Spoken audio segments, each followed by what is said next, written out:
Hey everybody, welcome to the Austin's Audit Podcast. I'm your host, Austin Gerke. Had a quick little 2-day vacation, but see, even when I take a day off, oh, and by the way, I am your host, Austin Gerke. This is the Austin's Audit Podcast. Even when I take a day off, or two in this case, a lot of weird stuff happens. You know, yesterday, the big news, and I'll get to Carlos Correa at the end of the show, and that's insane.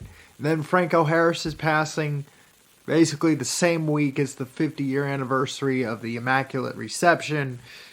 Rest in peace, and prayers to his family and everything. But to that, and then Aaron Judge getting named the 16th captain in Yankee history. I mean, a lot of news yesterday that happened. And then on top of that, you get the news today, where you won't have Jalen Hurts for the game on Christmas Eve against the Cowboys. And you're not going to have Lamar Jackson back for the Ravens in their game on Christmas Eve against the Falcons. I mean, a lot of news here. Plus, and this isn't really an on-the-field sports story, but the NFL Sunday ticket package, for all of us who have DirecTV, or if you use a Roku device, you can link your subscriptions to the NFL Sunday ticket or download the NFL app or whatever. That's heading to YouTube for 2023. So DirecTV, this is your last year for the NFL Sunday Ticket package, and Sunday Ticket will now have its new home, and it'll be on YouTube in 2023, and YouTube paid a pretty hefty price for it. In fact, it was, let me see, it was $14 billion or so. Let me double check to make sure. The NFL announced a multi-year agreement Thursday with Google to distribute the league's Sunday Ticket package of out-of-market Sunday afternoon games on YouTube TV and YouTube Premium channel or primetime channels. The 7-year deal is worth more than $2 billion a season, so it's a 7-year deal. Times that by $2 billion a year. It's $14 billion for Google to make money off of YouTube, or Google to make money from the NFL. So, as much as it pains me to say this being an old school guy, despite my age, the future here is now. The future's here, and it's now. So, the NFL Sunday Ticket package has a new home, and it will be on YouTube TV. So, for all of you watching on YouTube, congratulations. You got the biggest prize in all of sports media packages. But enough about the off-the-field stuff. Let's get to the on-the-field. As I mentioned at the start of the show with the headlines, no Jalen Hurts for the Eagles on Christmas Eve against the Cowboys. I would still, and Gardner Minshew will get the start for the Eagles. I'm not making that pick official, but for those that are paying attention, you might want to circle that game, because with Gardner Minshew in there, expect the Eagles to only give you 20 points. Maybe, if they can give you 20 points at least. Now, they have the running game. They have Miles Sanders. They have Boston Scott. A great defense. Not as good as San Francisco's, but a good enough defense to hold Dallas down maybe to 21 points. But if Gardner Minshew can just take care of the ball, and he throws for 2 touchdowns, Miles Sanders gets 1, maybe the Eagles have a shot. Now, the Tyler Huntley situation, or the Snoop Huntley situation, however the hell he calls himself now, for Baltimore, with Lamar Jackson being out now. Lamar's out. It's not going to be a blowout in that game, necessarily, but that does change Atlanta's chances of at least affecting the NFC South race. Now, I mean, all three of the four NFC South teams are playing on Christmas Eve, and it does affect how Tampa might have to go into Christmas Day a little bit against the Cardinals, who are going to start Trace McSorley on that they're going to start Trace McSorley, and he'll make his first start of his NFL career. But as far as those two injuries, the Jalen Hurts one, hopefully it's nothing too serious, but for this game, if Gardner Minshew can get the Eagles to at least 24 points and the Eagle defense does 21, that will be a solid 24-21. I think, let me check the sports book right now just to see, because that injury, that news came out this morning. So I wanted to see if the line changed at all, and the line is courtesy of Caesars Sportsbook, so I want to see if that's changed a little with that game. Dallas is at 4.5, so now Dallas is a road favorite. So Dallas, if you take out the half a point, which, I hope gamblers can be on this show, or at least leave comments. Please explain to me what the half point is. Why is it even there? Whether it's basketball or football, I don't understand the half point thing. That makes no sense. It really doesn't. But anyway, even with the injury now, Dallas is favored on the road to be a 4.5 point favorite.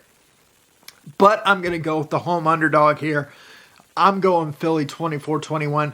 That is the sneak peek for tomorrow as well, for Prediction Friday. The other injury, of course, Lamar being out. It's not going to change much. I'll go 20-16 Ravens over the Falcons. I'll trust Tyler Huntley over Desmond Ridder right now. So 24-21 Eagles over the Cowboys, and I have the Ravens beating the Falcons 20-16. Those are your early scores right now, but that's because of the headlines of the major injuries at the quarterback positions for two of those bird teams. But otherwise, that's your only sneak peek for tomorrow. As far as the rest of today, let's get to tonight's game, of course. A very, when the Thursday night package got revealed for Amazon, and people were feeling out how Amazon's coverage was going to be of these games, I read the comments for some of you, not on this show necessarily, but I did go on the Twitter that night when the Chiefs were playing the Chargers and seeing how people liked this Amazon thing, and some of you were like, "Well, great, Amazon's going to get a crap game with the Jets and the Jags." But believe it or not, this game actually has playoff implications for two different reasons. For the Jaguars, if they win and the Titans happen to lose on Christmas Eve, which, another sneak peek, I have the Titans winning their game. But for tonight, if the Jags win, they're basically one Titans loss away. Remember, the Jags went into Nashville and put a butt whooping on the Titans, 3 weeks ago? So, if the Titans lose and the Jags win tonight, you've got a new leader in the AFC South, and it's the Jacksonville Jaguars. Now, as far as a score, let's go through this right here. I do expect Trevor Lawrence maybe not to throw 3 touchdowns like he did against Dallas on Sunday, but maybe easily you could get 28 points there. I'm going to go 28-21. I know the Jets defense is good, but Zach Wilson, who right now is set to be the starter because Mike White is still recovering from his rib injuries. I just think Trevor Lawrence right now is the better guy going forward. He was in the... and it is a rematch of the or not a rematch, but it is a matchup of the top 2 picks in the 2021 NFL Draft. They met each other in the preseason, their rookie years, and this is year number 2 or year number 3 for both of them. I was trying to think about that the other way too, but anyway, a matchup of the top 2 picks of the 2021 draft. Oh, and one more news story. The Commanders have activated Chase Young as well. So at least another fresh body to that front 4 that the Commanders have been waiting for all season long. So that's your other NFL news there. But as far as tonight, back onto the game for a second. I'm going with the Jags. They're going to get 28 points. I'm going to go 28-21. It'll be a very sneaky good game. I believe the game is in Jacksonville. I believe the game's in Jacksonville tonight. Let's go all the way back. Oh no, it's in East Rutherford tonight. It's in the Meadowlands. And the Jets are favored by 2.5, minus 2.5. Round that off here since I don't really understand the half thing, so I'll just round it off to 3. Jets are favored by a field goal. I think I'm going to go with the road underdog here. I'm taking the Jags 28-21. Definitely, this is Jacksonville's opportunity to at least grab a hold of the AFC South right now. Trevor Lawrence will give you 300. Again, I do think that. He'll give you 2 touchdowns. And watch for Travis Etienne or Laviska, or not Laviska Shenault, he's in Carolina. But watch for Travis Etienne, if he's playing, to at least give you 1 rushing touchdown. 28-21, Jags over the Jets. That's your winner tonight. Let's check on the bowl games. Let's see if there was... Okay, there isn't one. There is one tonight. Baylor and Air Force in the Lockheed Armed Forces Bowl. Let's see. Baylor's favored by 3.5. These service academies tend to do well in the bowl games because it's hard, or these service academies have a hard time in these bowl games because these teams are better prepared for the option. You know, you have a month or you have a couple of weeks to prep for it. I'm going to go with Baylor. As far as the score, let's say 20... Because I'm not really going to be watching this. I'll be watching the NFL game. But I'll go 20 to 16. No opt-outs in this game, I don't think, so nobody's going to the draft in either one of these, for either one of these teams. Dave Aranda, solid defensive coach, the head coach of Baylor, solid defensive guy. So I think it'll be a low-scoring game if you're going to watch that. 20-16, Bears over the Falcons. And I'm not talking about the NFL. I got the bowl game. Again, Lockheed Armed Forces Bowl. Baylor over Air Force, 20-16. Let's see. Let's go to college basketball for tonight. Only top 25 again. Let's see. We are there today. Kansas over Harvard. Arizona over Morgan State. Illinois over Missouri. And that's it, yeah. So only 3 games in the top 25. Inside the top 10, Arizona over Morgan State. Watch for Arizona to be, once it gets to mid-January, once ESPN starts to reveal the first look at what the top 16 seeds will look like for the tournament, watch for Arizona to be a solid number 1 or number 2 seed. They're going to at least look good until they face UCLA in Tucson, which won't be until February, at least until late January or early February. So watch Arizona to plug their way through. I got Arizona over Morgan State. The other highlight game here, Harvard and Kansas. Harvard will find a way to win the Ivy League for the tournament, and then Kansas, the defending national champions, are looking really good in the really good in the Big 12. They're still 10-1, favored by 21.5.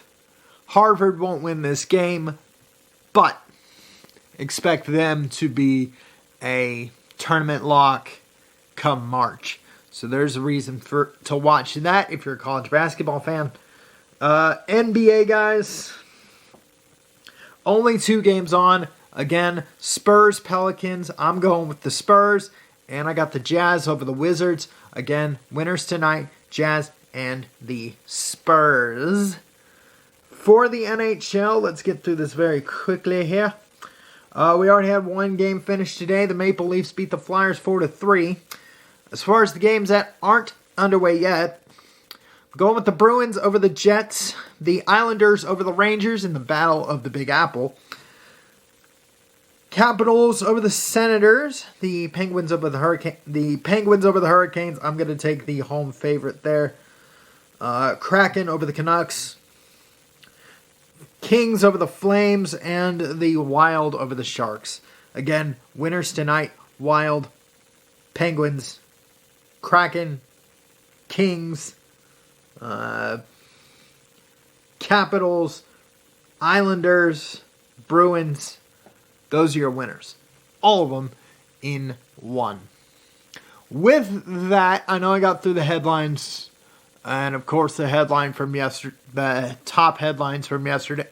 The only headline I didn't get to yesterday, and I'll wrap the show up with this, the Carlos Correa situation. Man, didn't it seem like a week ago I told you guys that the Giants got Carlos Correa for, what was it, 13 years, $335 million, which was going to be the longest length contract, which was going to be tied with Bryce Harper in Major League Baseball history. Well, it turns out that deal fell through because of a quote-unquote difference of opinion in a physical. Now, the Giants will never disclose that, which is silly, because when I understand there are HIPAA violations. Look, I live with nurses. Most of my family are either nurses or teachers. Okay, I understand the HIPAA stuff. You cannot and should not reveal medical information. But wouldn't you want your fans to know why Carlos Correa will not be in San Francisco? Seriously? You can't reveal that. You know, you postponed the press conference. That was fishy enough, and the media is always going, ugh. But to not even tell your fan base, hey, yeah, we had a difference of opinion, and here's kind of what we're leaning towards. You don't even have to reveal it. But go, yeah, okay. Meanwhile, you know, props to you, Steve Cohen. You know, as a Yankee fan, I kind of have to give you props for at least making the Mets relevant. What the heck of an offseason have you pulled off here, Mr. Cohen? Because, I mean, first off, I thought that Cohen meeting with Scott Boras in Hawaii while they're vacationing together, I thought that would be tampering, but I guess not. But anyway, the Mets get Carlos Correa, which adds to a tremendous offseason for the sympathy baseball team in New York. Not the real one. The sympathy one, the one that's orange and blue. The one that plays in Queens. The point is, what an offseason for them. You keep Brandon Nimmo. You sign Edwin Diaz. You now have Verlander for 2 years. So you have Verlander and Scherzer for at least 2 years. You now have Carlos Correa, who's moved over to third base, kind of the Mets version of what A-Rod did. And now, with Dansby Swanson heading to Chicago instead of staying in Atlanta, I don't know if the Braves will win the NL East. I do think the Mets are going all in. I do believe right now, again, I have to do the season preview show in February once the spring training camps open for pitchers and catchers and everybody around the league. But as of now, with what's going on with the offseason, you keep Brandon Nimmo, you lock up your rotation, you just funnel in $820 million combined for all of these dudes. And you might end up winning the NL East. Now, the Braves might have something to say about that, but they better have at least a good enough farm system to compensate for losing Dansby Swanson. But at this point, the Mets are your NL East champions. That's all it is right now. And props to you, Steve Cohen. You basically got away with tampering, but, Scott Boras had no problem getting Carlos Correa out of his little contract with the Giants, and the Giants don't have the balls to say, well, it's not our fault. It's Scott's fault. But, whatever. I mean, just reading that situation, and now the Mets have Carlos Correa for 12 years, $315 million now. It's 12 years, $315. That's an average of almost $26 million a year. Okay, that's fine for a shortstop that will be a converted third baseman. That's actually a pretty good deal. Or a converted shortstop that's going to go to third base. That's actually a pretty good deal. So, as much as the Mets are shilling out money, you still got till March to actually prove it on the field. And please, I don't want to hear in October that this team has underachieved when you spend almost $820 million on free agents. It's go time now. I mean, you dang near get away with tampering and get Carlos Correa. Now, you're going to have that in the first place? I mean, what are you going to do? Anyway, with that, I'm logging off for tonight. As a reminder, one more time for tonight for Thursday Night Football, I have the Jags beating the Jets 28-21. And other news will be tomorrow. Don't forget Prediction Friday. Last show before the holiday. Yes, I am going to do a show for you guys before Christmas Eve and Christmas Day. So that is what tomorrow's show is. Prediction Friday. Nothing too weird. Nothing too rambly like this one was. But thank you for listening and watching the Austin's Audit Podcast. I've been your host, Austin Gerke. Peace out. And I'll see you guys tomorrow. Don't forget you can listen to this show on Podbean. Just search for the Austin's Audit Podcast. You can also listen to this show on Spotify, Google, Apple if you know the trick, Deezer, Stitcher, TuneIn Radio, iHeartRadio, Amazon Music, Pandora, and SoundCloud, or anywhere else you get your podcasts. You can also watch this show on Rumble. Just go to rumble.com and search for the username ADGerke. That's ADG as in girl, EHRKE. Again, that's ADG as in girl, EHRKE on Rumble. Please make sure that search is set to channels, not videos. Click subscribe and you'll have all. Where are we now? 472 episodes of this lovely podcast, or 473? But either way, thank you for listening and watching. Like, comment, and share so we can sneak up the Rumble algorithms. And speaking of algorithms, you can follow the show's Facebook page. Just search for the Austin's Audit Podcast. You can also follow this show on social media, either by following the show's Facebook page, the hashtag on Instagram, which is hashtag the Austin's Audit Podcast, or if you want to follow me on Instagram, yours truly, Austin Gerke on Instagram. That's AUSTISPAMANTI. Again, that's AUSTISPAMANTI on Instagram. You can also follow me on Twitter for episode interaction at Austin_Gerke on the Twitterverse. Again, that's at Austin_Gerke on Twitter for post-episode interaction. With that, thank you for listening and watching the Austin's Audit Podcast. I've been your host, Austin Gerke. Peace out. And I'll see you guys tomorrow.